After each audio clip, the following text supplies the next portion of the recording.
Promote చేసుకోవడానికి అనేది మనం గమనించాం. ముఖ్యంగా పవన్ కళ్యాణ్ లాంటి డిప్యూటీ సీఎం తన వల్లే ఈరోజు చంద్రబాబు నాయుడు ముఖ్యమంత్రిగా ఉన్నాడు, ఆయన ఇంకా ఉండాలి అనుకుంటున్నాడు పవన్ కళ్యాణ్. కానీ పవన్ కళ్యాణ్ని కూడా దావోస్కి తీసుకువెళ్ళలేదు అంటే తన కొడుకుని ప్రమోట్ చేసుకోవడానికి పవన్ కళ్యాణ్ అడ్డొస్తాడని ఇక్కడే వదిలేసి, దానికి అవసరమైన మంత్రులను కూడా ఇక్కడే వదిలేసి తండ్రి కొడుకులు ఇద్దరు అక్కడికి పోవటం మనం గమనించాం. అంటే వీళ్ళు ఈ యొక్క దావోస్కి వెళ్ళి పెట్టుబడులు తేలేకపోవడానికి కారణం ఏంటంటే ఈరోజు అందరి మధ్యలో ఒకటే, ఈ లోకేష్ రెడ్ బుక్ పాలనే దీనికి కారణమని. ఎందుకంటే మీరు చూస్తే ఈ రాష్ట్రంలో ఎవరైనా పెట్టుబడులు పెట్టాలి అంటే ఒక ఇన్సిడెంట్ గుర్తొస్తుంది.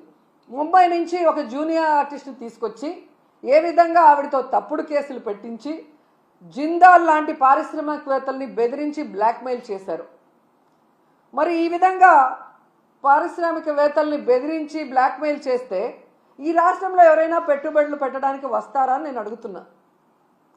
అలాగే ఐపీఎస్ అధికారులు సీనియర్ మోస్ట్లు ఆంజనేయులు గారు, సంజయ్ గారు, ఠానా గారు, విశాల్ గున్ని లాంటి ఐపీఎస్ ఆఫీసర్ల మీద కూడా కక్ష సాధింపుగా కేసులు పెట్టి వేధిస్తే ఈ రాష్ట్రంలో ఎవరైనా పెట్టుబడులు పెట్టడానికి వస్తారా అని నేను అడుగుతున్నాను.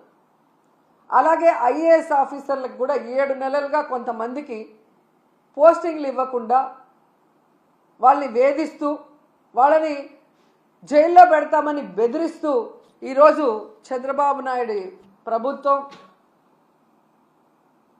డెసిషన్స్ తీసుకుంటుంటే ఎవరైనా పెట్టుబడులు పెట్టడానికి వస్తారని నేను అడుగుతున్నా. ముఖ్యంగా ఈ రాష్ట్రంలో మీరు చూస్తే ఆడపిల్లలు, చిన్న పిల్లల మీద అత్యాచారాలు, అఘాయిత్యాలు, అలాగే హత్యలు జరుగుతుంటే అలాంటి రాష్ట్రంలో ఎవరైనా పెట్టుబడులు పెట్టడానికి వస్తారని నేను అడుగుతున్నా. అండ్ ముఖ్యంగా నారా లోకేష్ దావోస్కి వెళ్ళి సిగ్గు లేకుండా నా ప్రత్యర్థుల్ని అనగతొక్కడానికి నేను రెడ్ బుక్ని యూజ్ చేస్తున్నాను అని చెప్తే ఎవరైనా పెట్టుబడులు పెట్టడానికి వస్తారా అని నేను అడుగుతున్నాను. ఈరోజు మీరు చూస్తే ఈ రాష్ట్రానికి పెట్టుబడులు రాకపోవడానికి కారణం ఈ రెడ్ బుక్ రాజ్యాంగమే. ఎందుకంటే ఎవరైనా పెట్టుబడులు పెట్టాలి అంటే ఆ రాష్ట్రంలో లా అండ్ ఆర్డర్ కరెక్ట్గా ఉండాలి, పారదర్శకమైన పరిపాలన ఉండాలి, అలాగే రోడ్డు, రైలు, ఏరోప్లేన్, అలాగే పోర్ట్స్, ఇవన్నీ కూడా అంటే ట్రాన్స్పోర్ట్ ఇది కరెక్ట్గా ఉంటేనే అక్కడ పెట్టడానికి అవకాశం ఉంటుంది. మీరు చూస్తే జగన్మోహన్ రెడ్డి గారు ముఖ్యమంత్రిగా ఉన్నప్పుడు ఇవన్నీ కూడా ఎంత చక్కగా చేశారో మీ అందరూ కూడా గమనించవచ్చు.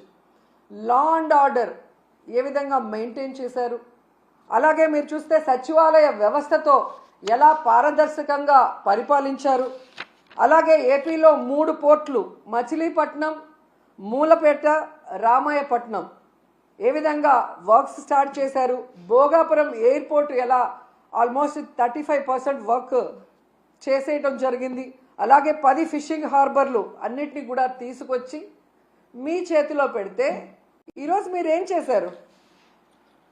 జగనన్న పారిశ్రామికవేత్తల కోసం రెడ్ కార్పెట్ వేసి ఫ్రెండ్లీ స్టేట్గా ఇన్వెస్ట్ చేయడానికి దాన్ని ఏర్పాటు చేసి మీ చేతికి ఇస్తే ఈరోజు మీరు రెడ్ బుక్ రాజ్యాంగం అంటూ రాష్ట్రంలో ఈరోజు లా అండ్ ఆర్డర్ లేదు, రోడ్డు పైనే నరికేస్తున్నారు మనుషుల్ని. అలాగే ఎవరు నోరు తెరిసినా వాళ్ళ మీద కక్ష సాధింపుగా తప్పుడు కేసులు, ఒకటి రేప్ కేసు, లేదా అటెంప్ట్ మర్డర్ కేసు, లేదా ఎస్సీ ఎస్టీ కేసులు పెట్టి చట్టాన్ని కూడా తమ చుట్టాలుగా వాడుకోవాలన్న ప్రయత్నం చేస్తున్నది నిజం కాదని నేను అడుగుతున్నాను. అలాగే ఈరోజు మీరు చూస్తే ఈ చంద్రబాబు నాయుడు, లోకేష్ చేస్తున్న పనుల వల్ల ఈ రాష్ట్ర ఇమేజ్ దెబ్బతినటం వల్ల ఈరోజు దావోస్లో పారిశ్రామికవేత్తలు ఒక్కటంటే ₹1 కూడా మనకి ఎంఓఈ చేయకపోవడం చాలా బాధాకరం. ఎందుకంటే ఈరోజు వీళ్ళు దాదాపుగా ఈ స్పెషల్ ఫ్లైట్లు, కోట్లు, బూట్లు, సూట్లు కని వీళ్ళ ఖర్చులకే 20 కోట్ల పైగా అయింది. కనీసం ఆ దారి ఖర్చులకి అయిన డబ్బైనా ఎంఓఈలు చేసుకొచ్చారంటే సిగ్గుచేటు. మాటలేమో ఇంత చెప్తారు, కానీ పని చూస్తే జీరో. సో అందుకే అంటారు గొప్పలు చెప్పుకోవద్దయా తిప్పలు తప్పవని. కానీ చంద్రబాబు నాయుడు వినడు. ఈరోజు కేవలం తన కొడుకుని ప్రమోట్ చేసుకోవడానికే దావోస్కి వెళ్ళాడు. ఈ రాష్ట్రానికో రాష్ట్ర ప్రజలకో ముఖ్యంగా రాష్ట్ర యువతకో ఉపయోగపడే విధంగా ఏది చేయాలన్న ఆలోచన లేదు అనేది ఈ పర్యటనతో అందరికీ అర్థమైపోయింది. ఎందుకంటే అంత పెద్ద వేదిక మీద